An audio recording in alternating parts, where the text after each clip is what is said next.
Hello and welcome to Rise of Humanity Training for the Spiritual Warrior. I'm your host, Chris Karamaya, and I'm here with my guest today, Mr. Sabbir Muslim, to talk about his work in using spiritual practices to becoming your best self and giving your gifts to the world.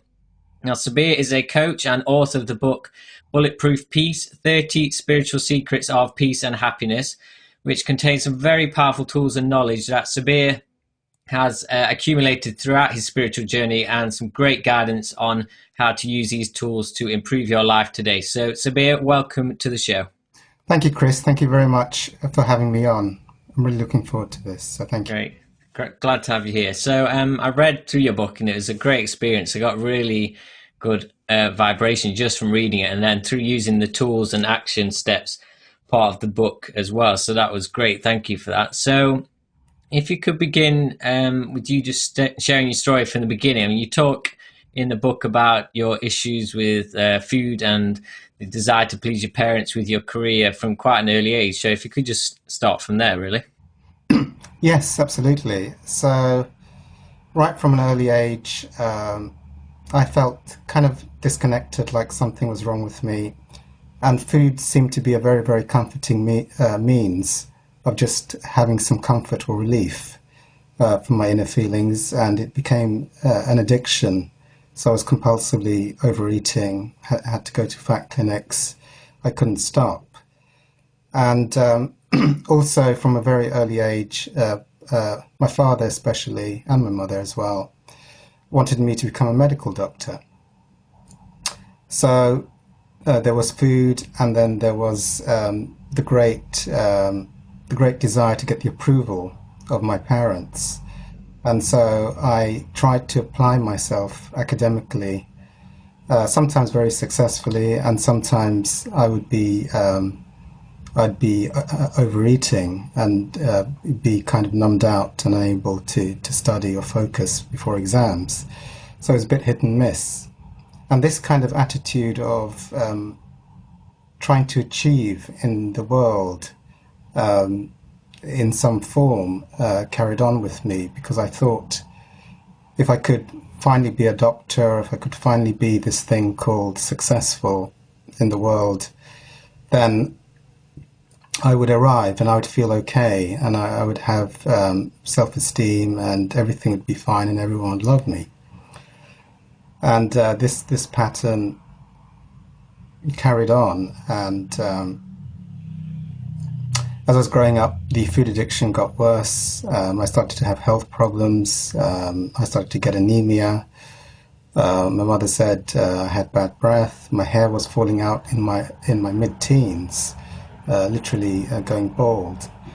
And I was very stressed out, trying to achieve, and then also trying to control my weight with diets. And later on, I did get one interview in medical school, but failed that. But got in for a degree in biochemistry, and again, I had this kind of workaholic combined with the food addiction kind of addictive nature, that if I could be successful with food or successful with being able to stop my food addiction, somehow I would arrive at some form of success or feeling okay. And then one of my friends at university said to me, actually, it's not, there's more glamour and prestige, and you'll be more successful if you got a job in the stock market.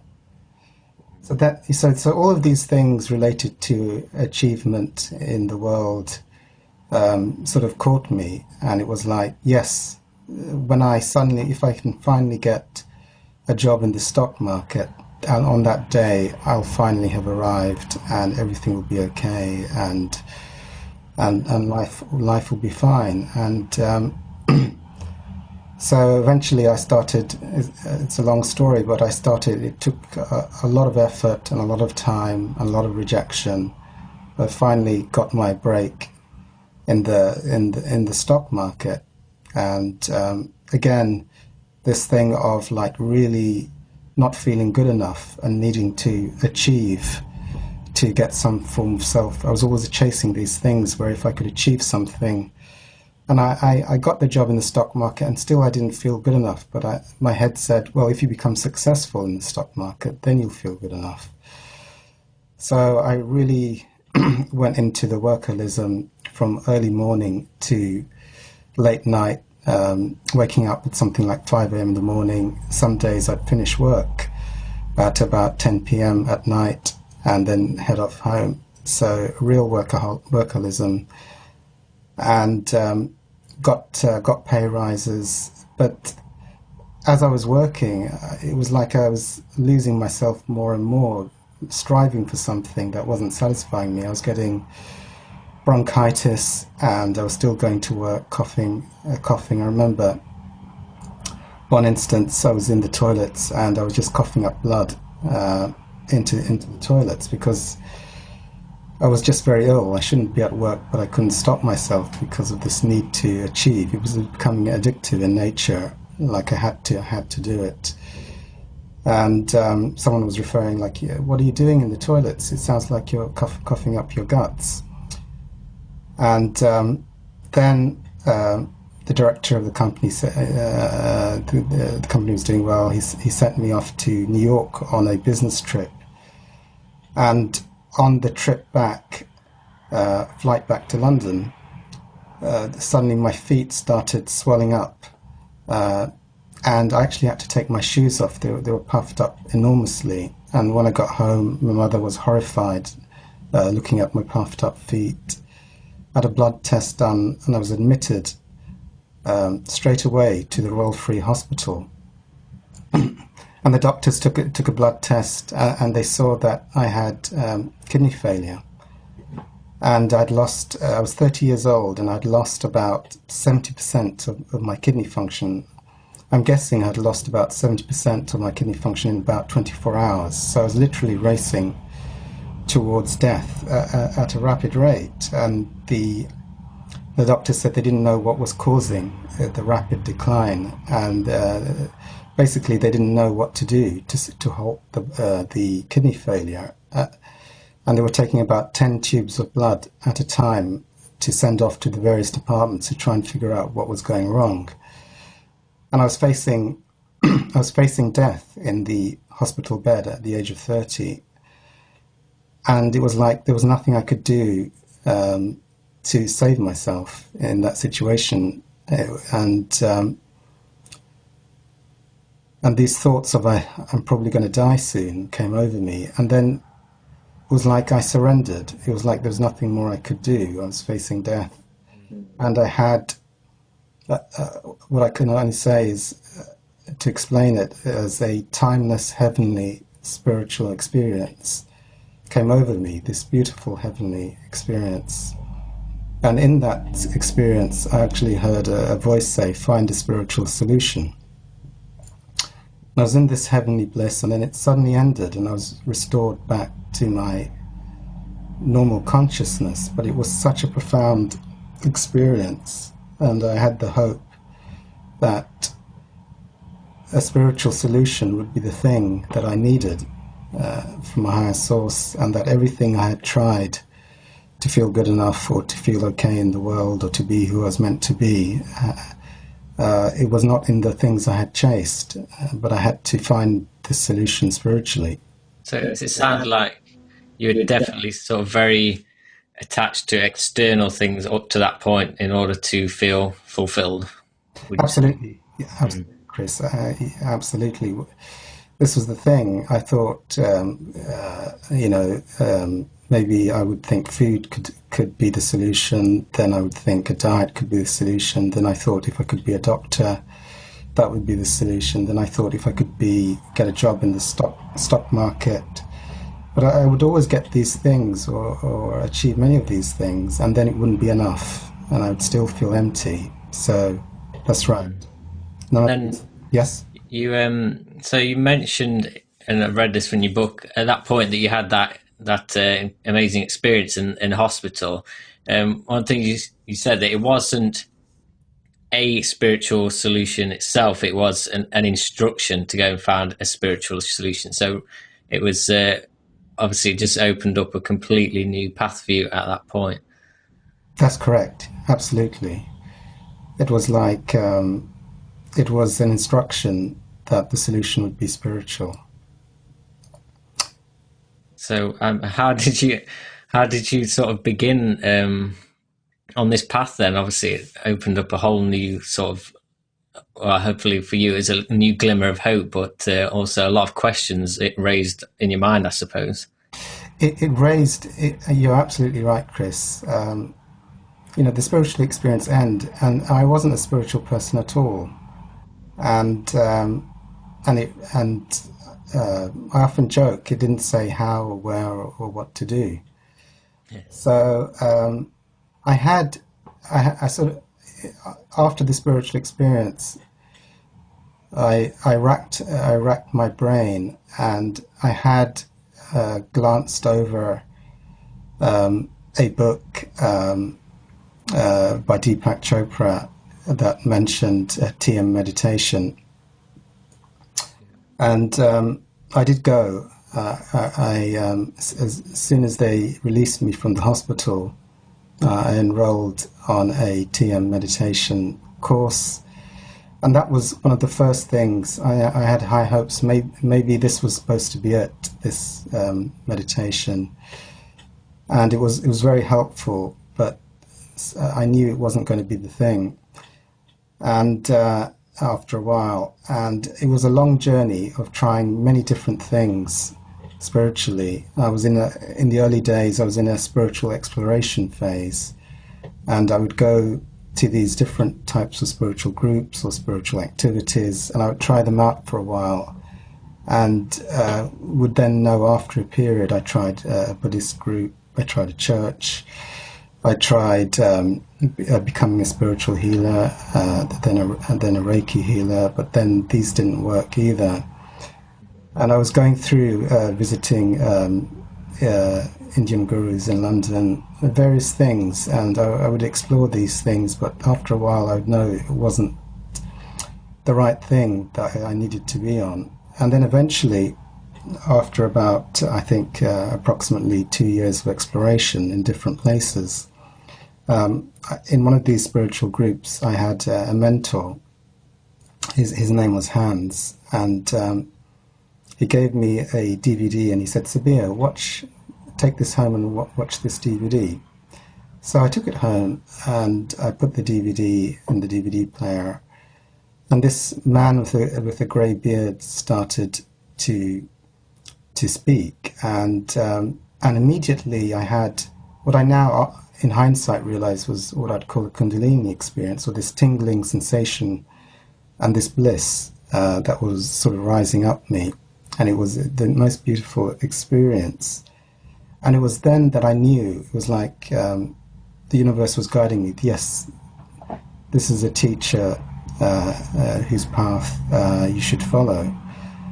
And his name was Dr David R Hawkins. He died a few years ago, but I had it's explained in my book. I did get a chance to meet him, and it was the pathway that I needed to recover from my addictive nature, and also I had now kidney failure. I was eventually on a machine for 8 hours a day. I had developed asthma and gout, these painful attacks in my feet when they would swell up extremely painfully, and I have to use walking sticks. And I had all these health conditions and this addictive nature, but he said for the addictions, just find a relevant 12-step group, and that would take care of that. And for the all the illnesses I had, he encouraged doing A Course in Miracles, which is freely available on the internet. The lessons can be found, everything's on there, or can be downloaded as an app. And that he said he'd had 20 illnesses, 20 physical illnesses, and through many of them life-threatening, and he'd applied these spiritual lessons to his illness, and all 20 left him. and because I'd had that spiritual experience with the DVD, I somehow knew that this was it. I needed to do the Course in Miracles and do those lessons every day. And especially, there's a lesson 14 from A Course in Miracles, which says in the text of lesson 14, God did not create cancer, so it is not real. And he also, I mean, Dr. Hawkins said he also had gout, and that left him, and many other illnesses left him, ulcers left him, and severe infections left him. And through applying all of the lessons and also releasing the beliefs that are held in mind that underpin these illnesses, for example, God did not create kidney failure, so it is not real. God did not create asthma, it is not real. Plus doing the general spiritual work of just clearing away all one's negative beliefs and things like, if I'm only successful, I can be happy. All these beliefs, and or happiness comes from something outside of me. And all of these ideas, or until this happens, I cannot be happy. So through clearing away all of this, and also entrenched beliefs, which almost they're a self-fulfilling prophecy. If you believe something negative, it can happen. So to clear all of that, and because he was living testimony of just clearing away, and had become such a bright light in the world, and was now helping others and sharing a spiritual message of what's possible, not only in clearing away things and releasing physical illnesses that create enormous suffering, but also ideas that until this can be achieved or that happens, you cannot be happy.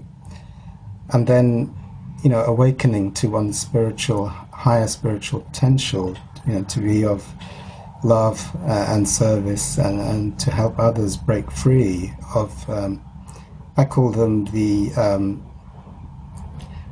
collective belief systems that, unless you're successful, you can be happy, or unless you're thin, or unless you're attractive, or unless you're young, you can be happy. Various ideas that through culture and through family one gets programmed with, which are conditions. And when all of this is cleared, then one can be who one is meant to be in this world, to be connected to one's authentic self, and to be of pure love, and to help, and to be guided in one's gifts in the highest possible way. So I knew he was coming from that place of pure love, and shattering all the ideas that created suffering, and the lessons would also, if I applied them. And also, part of why I'm so enthusiastic in sharing the spiritual tools that have helped me to become free is that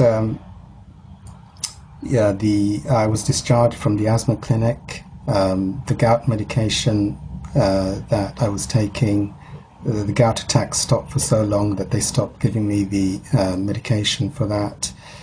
My health. Also, obviously, when I was in this mire of low self-esteem and thinking I needed to achieve something before I could ever feel okay in the world, that dropped away, because it was endless low self-esteem, not feeling good enough, always chasing something that never satisfied.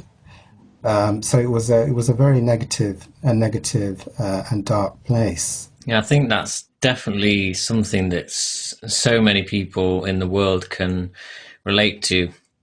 I mean, it's just, until you find some deep meaning within yourself, you're always going to be stuck in that trap of just chasing something external. The job, the money, the success, which definitely sounds like something that you went through, but also worked through as well, rather than just became sort of victim to it. But could you just share, obviously, that point that you came across David Hawkins' teachings, that was a big change for you. But could you just share kind of after you got that spiritual experience, your mindset until you found David Hawkins' teachings? I mean, because you went through loads of different groups. Were you inspired? Were you just hopeful, or were you experiencing a lot of frustration in that journey at that time? I was actually experiencing a lot of frustration until I was given the DVD, because every new group that I went to, I thought that would be it. And I would have this enthusiasm for a while. Like for example, with TM meditation, I thought it's spiritual. It's one of the things I heard, and if they gave you this mantra to learn, I thought, okay, I'm doing it for a while, and it was helpful. But then after a while, it still wasn't really the thing that was taking me out. I was still, it would give me relief, but I knew it wasn't what I was really looking for. And I went to a Buddhist group, and I thought, but then again, my life hadn't transformed. So I would go in with high hopes, just like I had gone in my days of chasing something, to finally feel okay. And it was very, very similar. So I was quite frustrated. With every place I went, I was hopeful for a while and then frustrated in the end. Did you feel that you learned something new each time, or was it kind of just really nothing occurring each time? No, there was definitely amazing things happening in the various things. Absolutely things that were mind altering, and the journey was very valuable. The first spiritual healer that I ever met, I had no spiritual experience, and this lady just put her hands and just put them down without touching the body. She just moved her hands around my body without touching it. And for the very first time, I realized these energies in the body, and it was like, as I saw it, it just altered my whole experience, that someone can just hold their hands without touching the body, and I could feel this kind of moving energy within me. And it just suddenly, my whole paradigm of what the world, I'd studied biochemistry, I'd been in the stock market, and I thought everything was scientific. There was no kind of spiritual dimension to the world. And so it was, I mean, there were mind-blowing experiences, but then I would go to the healing, and still I knew it wasn't the right answer for me. I remember visiting a Reiki teacher, and I had the same effect. And I had all the attunements up to a master attunement with this Reiki teacher. But it was wonderful. But at the end, I wasn't healed. And what was required was, later on I found through all of these, and I learned a lot with all of these different places. Some I didn't learn anything, but some I learned, like with the healing. I also learned a lot. I trained to be a hypnotherapist, and still that wasn't the thing. I thought maybe that would be a thing that I could use on myself, but I knew that wasn't it in the end. But there was so much that was learned, but there was a missing piece that I wasn't finding. I thought each one would be enough for me to arrive and to feel okay. And also, I was in terrific suffering with all of my physical illnesses. So when I was when Dr. Hawkins showed that he had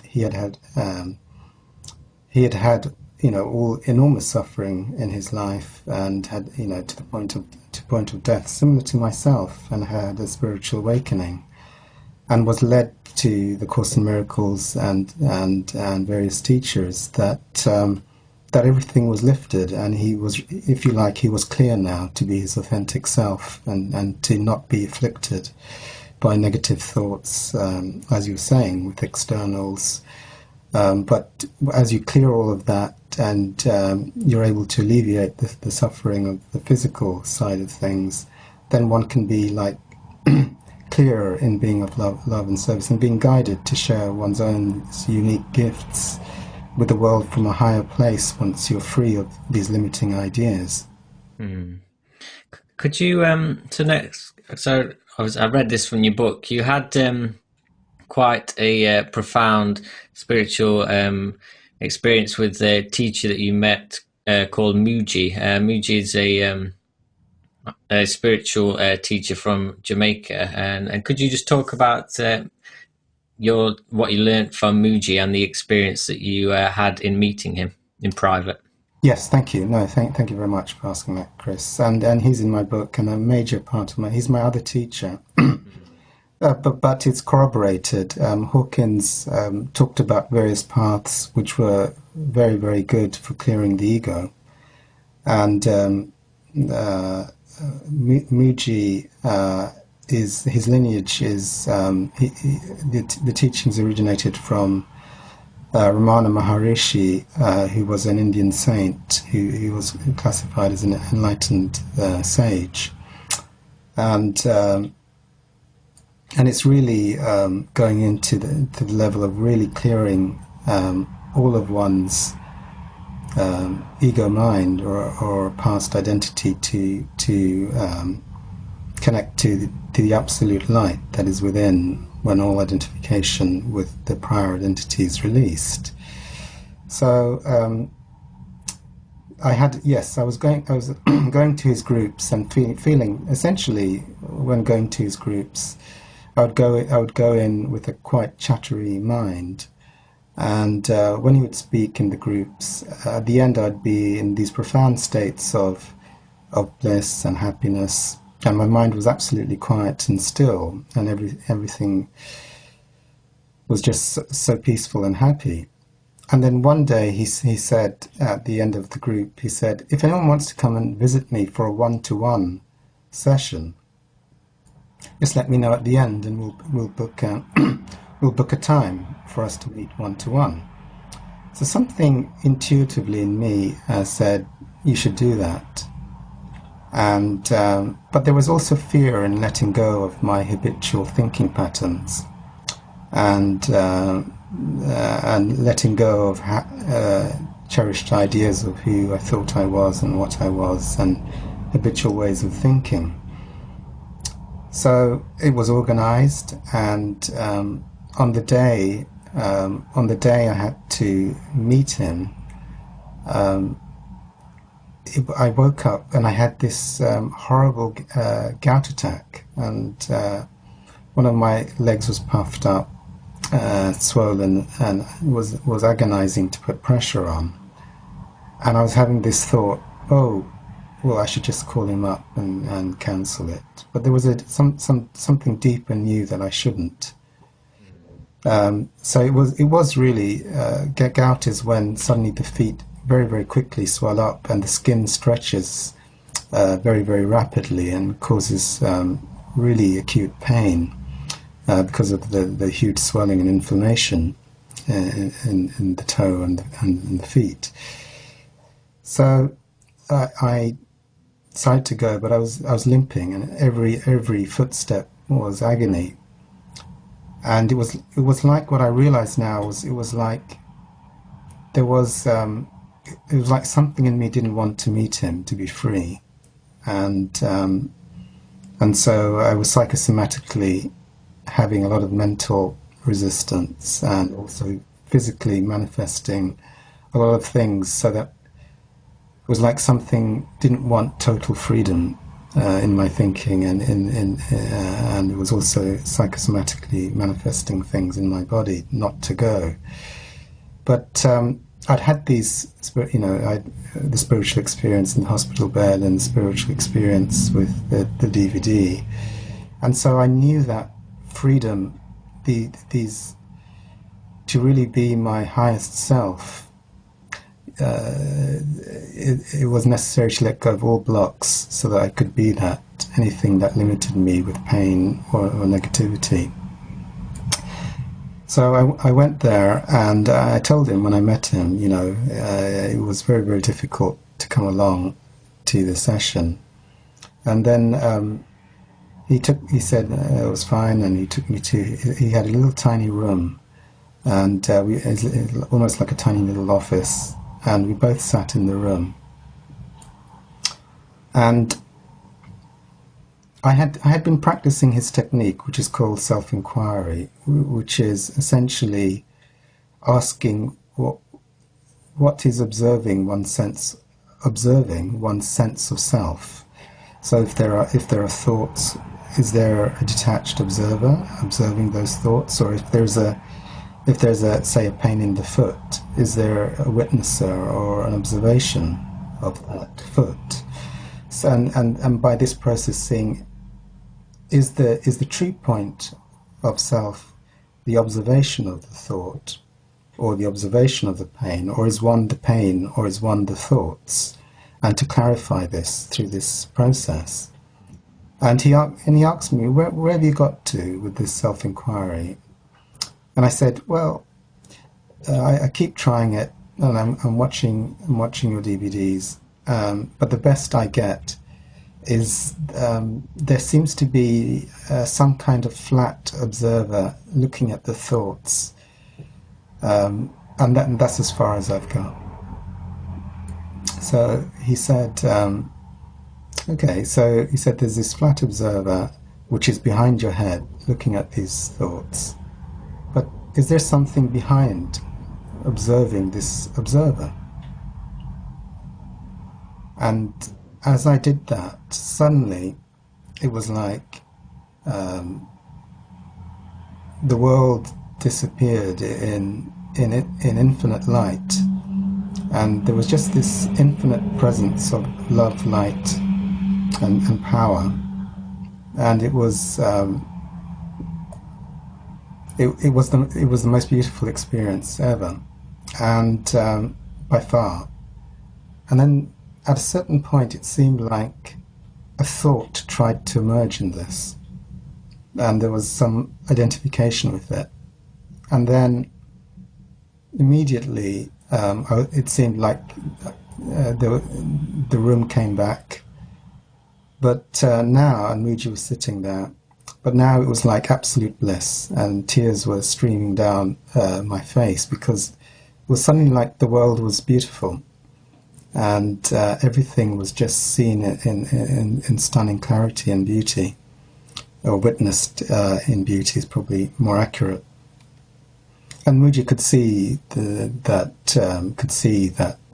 shift, and said that I could now leave, because I was in this basically state of bliss, and everything seemed to be exquisitely beautiful that was witnessed.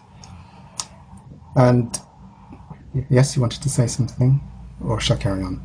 I was just going to say, it sounds like a very profound experience. It must have been an amazing thing for you to experience, definitely. Yes, it showed in hindsight, and later on, of course, it becomes a bit more obvious, that the habitual thinking and the negative beliefs block one off from one's authentic potential enormously.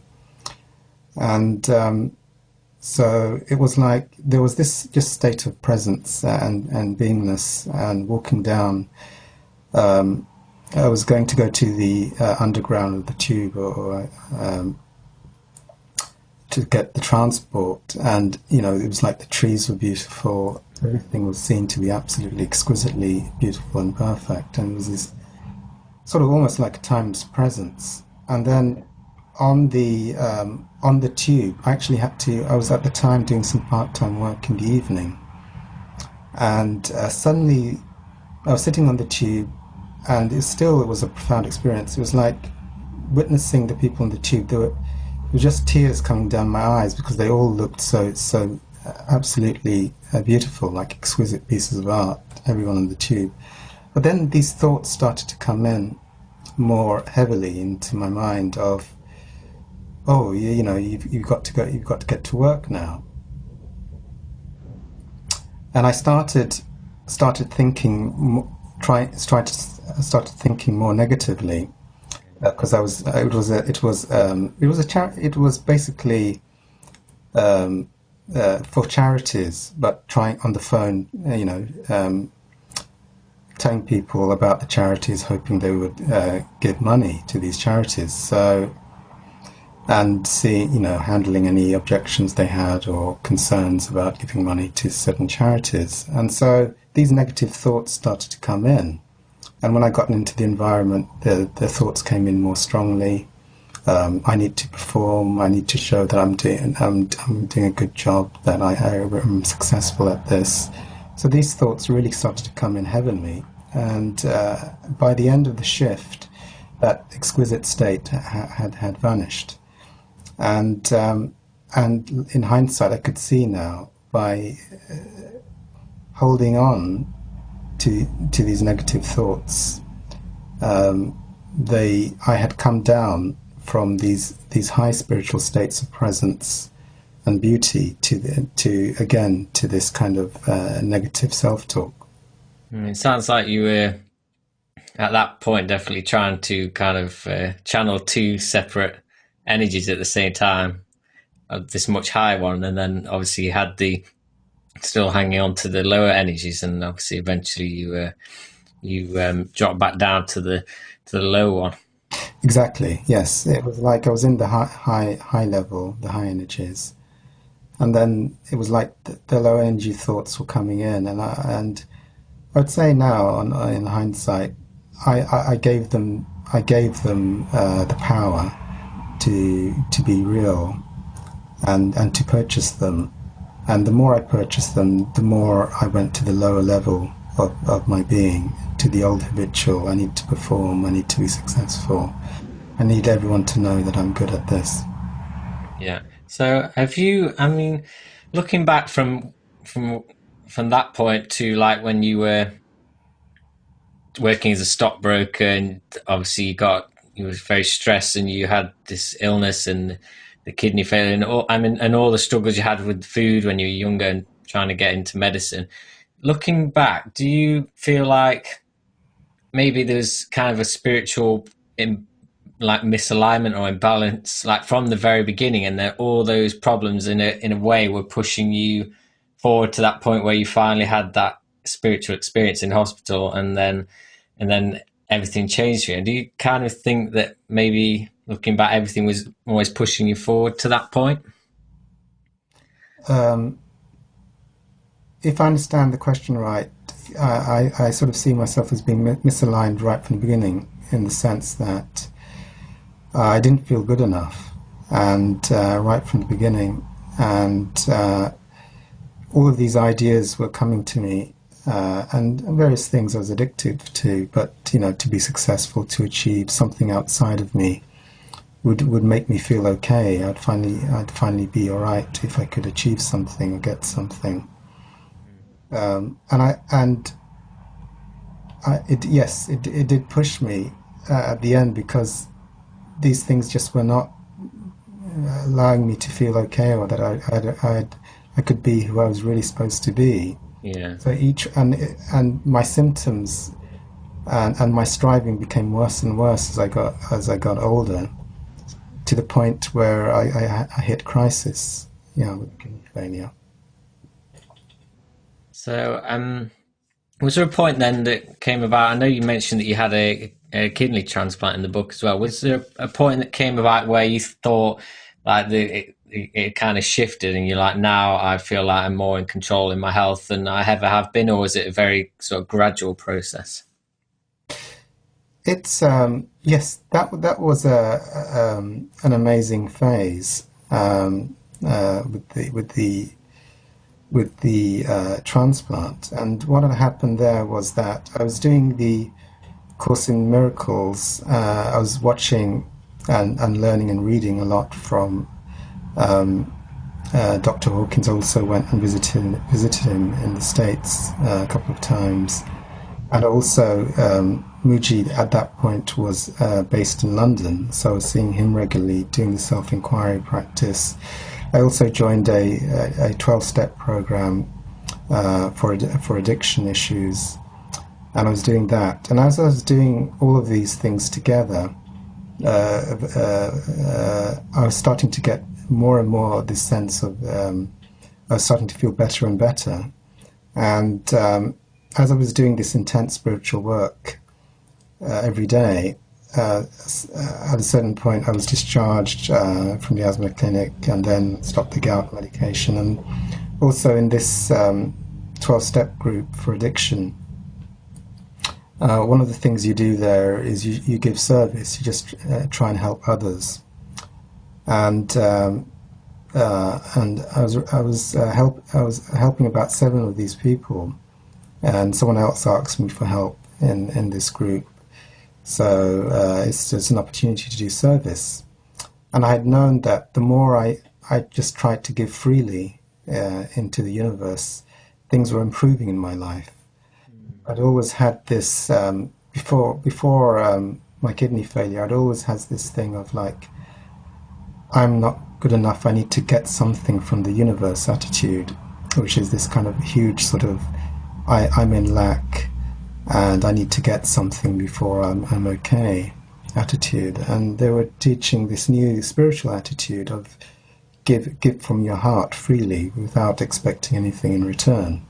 Just give what you can, this new attitude. And I was finding the more I shifted into this new attitude of just give freely and give from a place of love and service, I actually noticed, to my surprise, that things were getting better in my life. I was starting to feel happier. I was starting to feel more energy. I was starting to feel like I'm starting to be who I'm meant to be in this world. I started to get...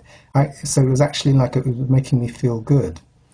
And when I had been in before kidney failure, when I tried to get things, this attitude, I'm not enough, I need to get something, none of that had worked. And I was finding my health was improving as I was having this new spiritual attitude to life. And I was helping 7 people at the time, and this lady asked me, will you help me as well? I said, yes, I'll help you, because my experience now had showed that the more I was having this attitude of love and service towards the universe, I was getting happier, I was feeling better, my health was improving. And miracles were happening. So I said yes, and so it was my 8th person I was now helping. And then within 2 days of me saying that, I got a phone call in the middle of the night. I was on a transplant waiting list. I was on a machine 8 hours a day for dialysis to keep me alive. And I got a phone call, and it was the hospital. They said, we've got a transplant for you, but we've got 2 people, and so the 2 of you are going to come in, and we're going to choose one to have the transplant. So, and it was just after I'd said yes to this girl, and so I of course I said yes, and I asked my mother to give me a lift to the hospital, which she did. And all I can explain, it was the miraculous. I had heard from people that often you get called many times to the hospital before you actually get assigned a kidney, because they check out you and another person, and also that there can be problems with rejection and all kinds of things. And so I thought I was going, and it was my very first call that I got, and sometimes. So I thought, well, you're not going to get it on this occasion, because it's the very first time they've called you. And I went in, and they gave some tests to me and the other man, and then they said they chose me. And then I had the transplant done, and I think it's about 6 or 7 years now. It's still going perfectly. And everything went right. It was like the universe was on my side. It was like I realized, as I had this attitude of being of love and service and giving freely, and almost, if you like, having this attitude of love and there's enough and one can be one's true self and generous with people, it was like the universe was now going to be very loving and generous with me. I could see it. And everything went well, and the operation was successful. And then I got back, and I was very happy to continue with this 8th person that I was now helping. But I knew, and was kind of intuitively told that I knew, because with each, the more I had this attitude, the more good things were happening in my life. So I kind of knew that having this attitude of love and service and sharing one's gifts with the world is actually the best attitude to have in life. And I trusted it because through experience, I was seeing that actually it's actually a reverse attitude to the attitude I had before the age 30, where I'm not good enough and I have to find something or chase something to feel good enough. It was actually the reverse attitude of almost like give generously from your heart and then watch, have faith and then watch what happens. And every time I did, something very, very good would happen. So yes. Yes, it's an amazing story to hear, and just obviously how amazingly the universe responded to your shift. I mean, just when you talk about giving generously, it's a hugely important part. Is there any other kind of values that new values that you've picked up, or shifts in your your overall mindset that you didn't have prior to the spiritual experience? Oh, yes. I mean, there have been lots of shifts, and one of the main things, and one of the core shifts that I've had is that it's really important to be in the day, to be in my highest authentic self, or if you like, in a different way, to be at my highest spiritual vibration. So this can be said in different ways. To be really present, to be really connected to one's light, to be really out of negative thoughts, and to be intuitive and receptive. If you like, being aligned as much as possible with the love and harmony and the presence of oneself and in the world, and it's like, and the more I engage in my negativity and my limited thinking, the more I'm getting out of the present moment, the more I'm going off into the future or the past, or the more I may purchase thoughts if I achieve this or do that. So it's like my vibration or my connection to my authentic self starts to drop. The more I allow these lower vibration thoughts, and my level of connection, if you like, to my highest self dropped. So I go to my more lower selves. So it's almost to do, and it's quite clear when I'm vibrating at my highest self, and when I'm starting to let the more negative aspects of myself start to vibrate in the present moment.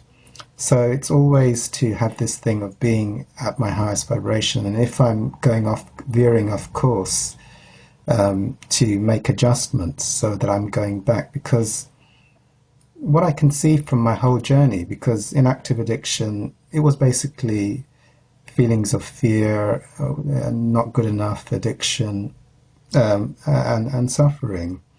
And there was never any sense of being one's true self.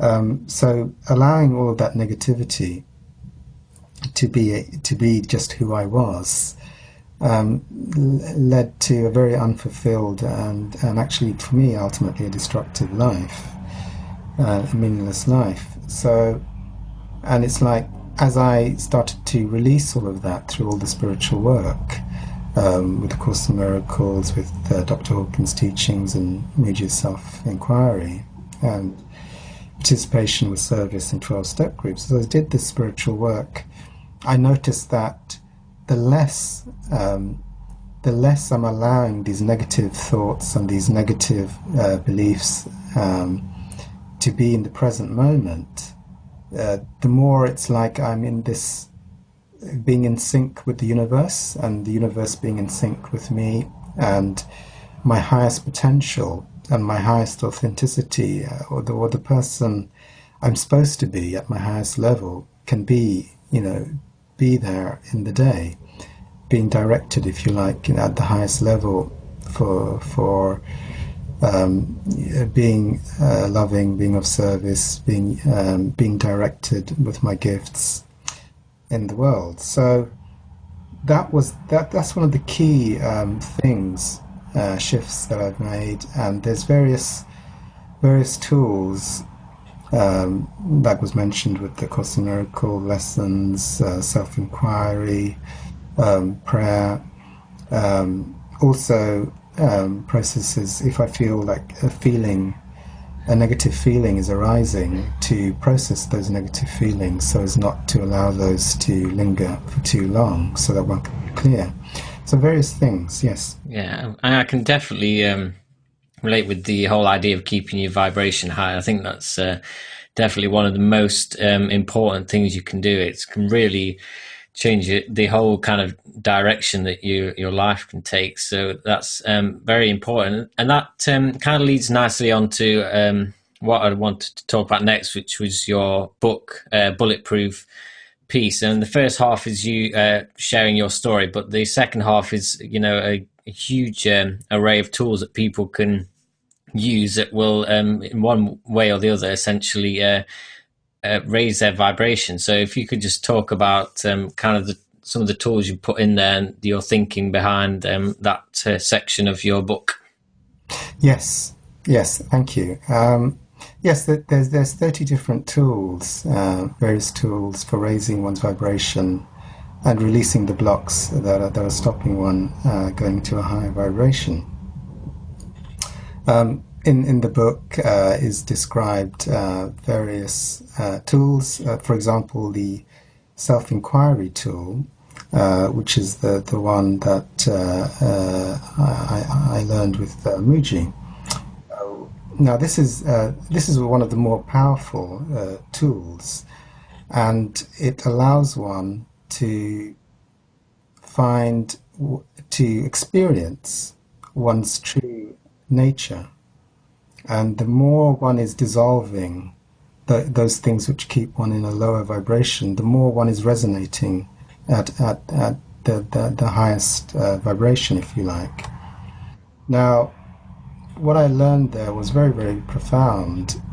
And many people, if they check back, will probably have had very profound experiences in their life, but have not really understood what's happened. But the process, very simply, is asking yourself, what are you right now? What are you experiencing yourself to be right now in an experiential manner? For example, am I experiencing myself as these thoughts that are passing by? Or am I experiencing myself as a physical body with, I don't know, fear in the physical body? So that would be, for example, like a reading. Yes, right now I experience myself as my thoughts in my head, and I experience the location of the body and some fear in my stomach. So that could be but then that would be the thing that one would start the self-inquiry process on. Okay, well, are these thoughts me? Is there actually, let's actually experientially see, is there actually a detached, or is there an observer observing the thoughts? And can you be in the observer position, observing the thoughts? And if you keep practicing this, you eventually realize that thoughts are passing by, and one is the observer of these thoughts coming and going. This is a very profound spiritual realization, because beforehand one would immediately see that one is the thinking, but afterwards one would see that one's essence is actually prior to the thinking. Mm-hmm. And so this detachment from the thoughts starts to happen, which is very important, because one's vibration now will start to rise quite rapidly. Because why most people are actually almost experiencing themselves as their thoughts is because of this very strong identification or interest, or the meaning they give to the thoughts, which then it's almost like it sucks them into being the thoughts. And their vibration, and the more they get intertwined with these thoughts in a heavy way, the more the vibration goes down to the darker vibrations of fear, anger, guilt, shame, pride. So these lower, with the greater and greater identification with the thoughts, as you go to the lower vibrations, it's like the thoughts become non-stop. It's like it's an endless stream going at a very rapid rate, and one is lost in thoughts all the time, not present at all. So as you start to learn this process and start to get the recognition, yes, my essence is not thoughts. Thoughts pass by my essence, but they are not that. Then this loosening up and the vibration starts to become higher and higher. And once then starts to get to these places of pure presence, where thoughts can come and go, but one is not the thoughts. The other thing is, of course, negative feelings and negative feelings in the body, like there can be stress or pain or anxiety or a headache or various things that could be happening in the body. Again, let's say, for example, if it was a pain in the foot, is there actually is there an observing of the pain in the foot? Is there actually an observer observing the pain, which is not the pain? So as you keep contemplating this, at a certain point it'll be revealed that actually there's an observer of the pain, which is not the pain. It's just watching the pain. And as you're the watcher of the pain, the most miraculous thing starts to happen, like the pain starts to diminish. Or if you can be the observer of fear in the stomach, then the fear starts to diminish. So it's almost like there's these habitual fixations or addictions or attachments or sucking in to the thoughts or negative feelings. And as one is almost like letting them go, letting the attachment to these things go, and one goes up into these higher vibrations. It gets even more profound later on. Such things as location, like say the body seems to be located in a certain area. What you asked is there an observer of this area? And then you ask, is that when you're observing the area, is the observer limited by area?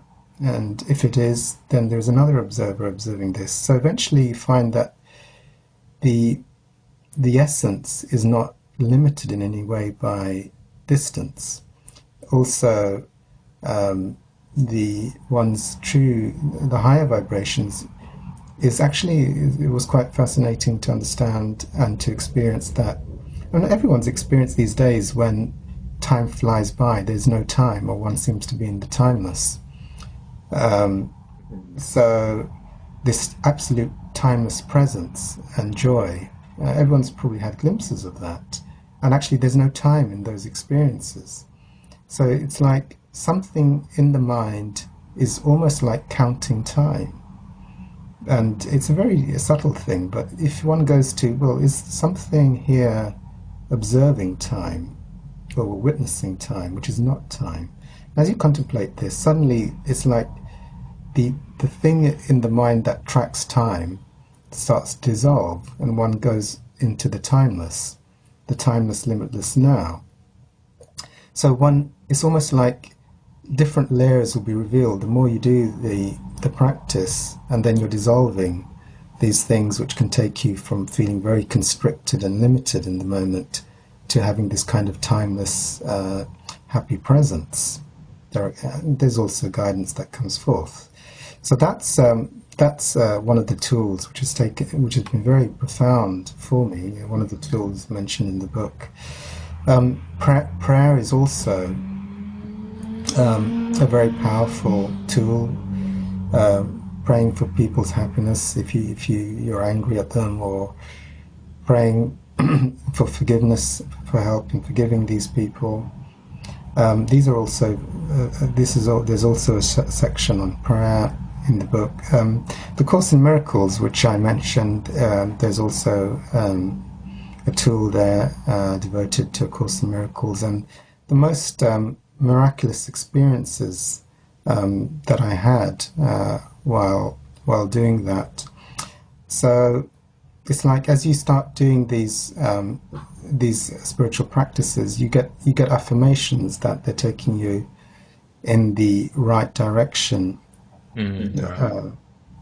the course is very good on what we were talking about before, in not making something outside of yourself the source of your happiness. Because if you make immediately you make something outside of yourself your source of your happiness, you can't really be properly happy.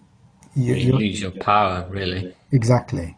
You go into the victimhood. You've lost your power. You've lost your pure, authentic self. The second you purchase a thought that I'm happy if I'm successful, or I'm happy if I'm thin, or I'm happy if this person likes me, then immediately you cut off your authentic self. So it really drums that in, and that you have to, and it also has these things almost like meditation, to experience your true light, your true eternal nature, and then once you awaken to that, then it becomes very, very clear that actually holding these victim thoughts, which are prevalent in this world, actually blocks you off and takes you to a lower vibration.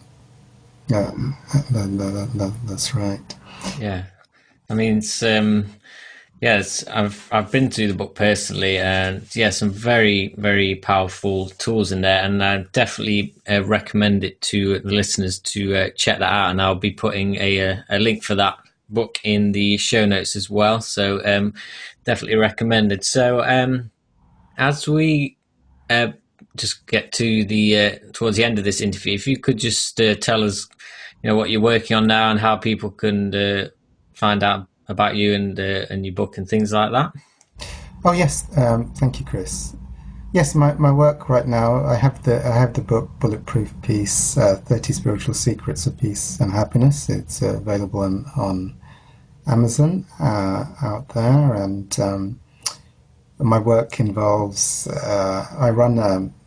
For those who are thinking of visiting London, I run a regular spiritual group in central London every Saturday, where people are welcome, and we go through various tools from the book. In that group, I'm also available for coaching, so people can contact me via my website, which is www.sabbirmuslim.co.uk. So I'm available for coaching. Currently working on, it's not yet finalized, but it will be as soon as it is. I also have a newsletter which I publish, and people can register for that to get videos and my newsletter. I also take regular videos. I have a YouTube channel, so that the material that we're talking about, they can go to my YouTube channel, which is on YouTube. If they search for Sabbir Muslim, you'll be able to get my channel.